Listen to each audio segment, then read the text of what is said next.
survey in this room and ask you simply, what do you sell? What would your answers be? And if we said that a product, a software tool, if that didn't count, what else do you sell other than that?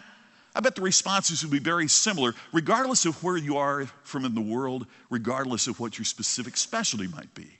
We talk about the customer service that we sell. We talk about how we help our customers. We talk about all of these things that would make a list of all of the ways that you help your customers. Yet I would suggest if we did that same activity with one of your competitors, the answers would be much the same. The fundamental question is, what makes you different? When customers perceive that it's commoditized, in a sense of commoditization, they start worrying about pricing. But when they really realize the value that you bring, now all of a sudden it changes the game. The year was 1982. My wife and I decided that we were going to step up our lives and our lifestyle, and so we drove to Dreyer and Reinbold BMW in Indianapolis, Indiana, where we were living. And we were met by Carl Nielsen, who to this day is the finest sales professional I have ever encountered. And even though we were just kicking tires, and even though we were going to go someplace else and buy something less expensive, that day we left the lot with our first BMW.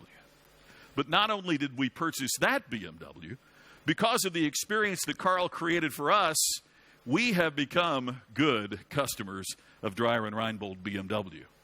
He calls us constantly. He sends us cards on our birthdays and anniversaries. He has become someone that we rely on and depend on. He's not a sales professional. He is a concierge. He is a consultant. More importantly, he's a friend. But then we moved from Indianapolis to the Los Angeles area, where we started doing business with another BMW dealership. And because of the experience we had in Indianapolis, we purchased another car, and I'll refer to this car a little bit later on before we're finished up today, so please remember that Z3 that we had. And then we moved to Las Vegas, Nevada. Now, the experience here was good. It wasn't great like we'd had before. It was average. Then we moved to Las Vegas, and this was our new BMW dealership. And I'll never forget the first time that I walked in, and the salesperson walked up to me, and literally the first words he said, "Are you buying today or are you kicking tires?" Are you kidding me? What happened to Carl Nielsen and the ultimate customer experience, right? We returned to Indianapolis and we bought more cars from Carl once again. But here's the question I'd be terrified of if I owned a BMW dealership. What if, instead of this being my first experience, what if the first dealership I walked into was the one that said, "You buying today or you kicking tires?"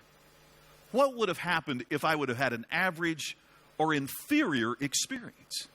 The fact is, we just purchased our 18th BMW. Now, you got to think that's over a course since the early 80s, and two of us both driving BMWs. But the fact of the matter is that one experience changed everything for us.